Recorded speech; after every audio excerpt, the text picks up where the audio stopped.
Okay. നമ്മൾ ഒരുപാട് LBS enquiries വരുന്നുണ്ട്. LBS റിലേറ്റ് ചെയ്തിട്ട് ഈ ആപ്ലിക്കേഷൻ വെക്കുന്നതിനെ കുറിച്ചിട്ടും കിട്ടുമോ ഇല്ലയോ എന്നുള്ള ഒരു സംശയം അത് വെച്ചിട്ടൊക്കെ ഒരുപാട് ആൾക്കാർ കോൺടാക്ട് ചെയ്യുന്നുണ്ട്. എനിക്കറിയില്ല ഇതിപ്പോൾ ഡയറക്റ്റായിട്ട് അങ്ങനെ അങ്ങ് പറഞ്ഞു കഴിഞ്ഞാൽ എത്രത്തോളം ക്രെഡിബിൾ ആണെന്നോ അല്ലെങ്കിൽ അത് എത്രത്തോളം ശരിയായിട്ടുള്ള കാര്യമാണെന്നോ അല്ലെങ്കിൽ അത് എത്രത്തോളം മര്യാദയുള്ള കാര്യമാണെന്നോ എനിക്കറിയില്ല. ഒരു എബോവ് 88% ഒക്കെ ഉള്ള കുട്ടികൾ മാത്രം എക്സ്പെക്ട് ചെയ്താൽ മതി.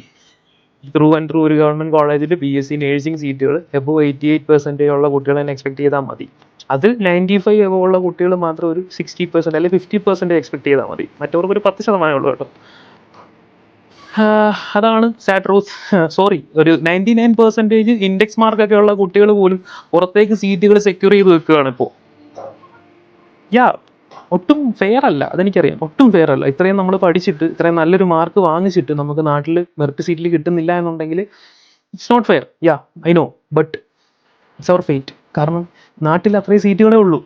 ആപ്ലിക്കൻസ് അത്രത്തോളമാണ്. ലക്ഷക്കണക്കിനുള്ള ആപ്ലിക്കൻസിന് 10,000 കണക്കിന് സീറ്റുകൾ മാത്രമാണ് ഉള്ളത്. 10,000 കണക്കിന് സീറ്റ് പോലും ഇല്ല. അപ്പം ആ ഒരു ഓപ്ഷൻ നോക്കുക, അപ്പം ആ ഒരു കമ്പാരിസൺ നോക്കുക, ആ ഒരു റേഷ്യോ നോക്കുക. 99%, ഞാൻ തമാശ പറയല്ല, 99% ലെവൽ 98.5 ഒക്കെ ഉള്ള കുട്ടികൾ, ഇൻഡെക്സ് മാർക്കുള്ള കുട്ടികൾ പുറത്തേക്ക് സീറ്റുകൾ സെക്യൂർ ചെയ്തിട്ടാണ്. ബാംഗ്ലൂർ സൈഡിലോട്ടൊക്കെ ക്യാമ്പസുകൾ നോക്കി അഡ്വാൻസ് കൊടുത്ത് ജസ്റ്റ് സീറ്റ് റിസർവ് ചെയ്തിട്ടാണ്. കാരണം അവർക്ക് പോലും ഉറപ്പില്ല സീറ്റ് കിട്ടുമില്ലയോ എന്നുള്ളത്. അപ്പോൾ നമ്മളെന്ത് ഉറപ്പില്ല നിൽക്കുക. എന്തായാലും ഇതാണ് ഇപ്പോഴത്തെ ഒരു സാഡ് ട്രൂത്ത്, അല്ലെങ്കിൽ ഇതാണ് ഇപ്പോഴത്തെ ഒരു കറണ്ട് സ്റ്റാറ്റസ്. അപ്പം LBS ബന്ധപ്പെട്ട എന്തെങ്കിലും ഡൗട്ടുകൾ ഉണ്ടെന്നുണ്ടെങ്കിൽ താഴെ കാണുന്ന നമ്പേഴ്സിൽ കോൺടാക്ട് ചെയ്യുക.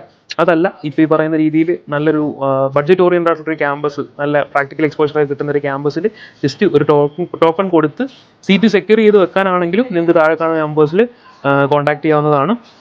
അപ്പാർട്ട് ഫ്രം ദാറ്റ്, ഞാൻ പറഞ്ഞല്ലോ, മറ്റുള്ള കോഴ്സുകളും കൺസിഡർ ചെയ്യാം.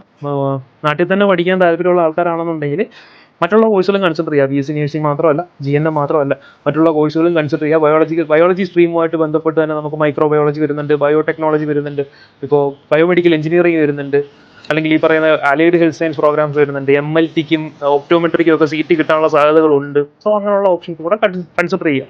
എന്തെങ്കിലും ഫർദർ ക്വയറീസ് ഉണ്ടെങ്കിൽ താഴെ കാണുന്ന നമ്പേഴ്സിൽ വിളിക്കുക. Okay, thank you.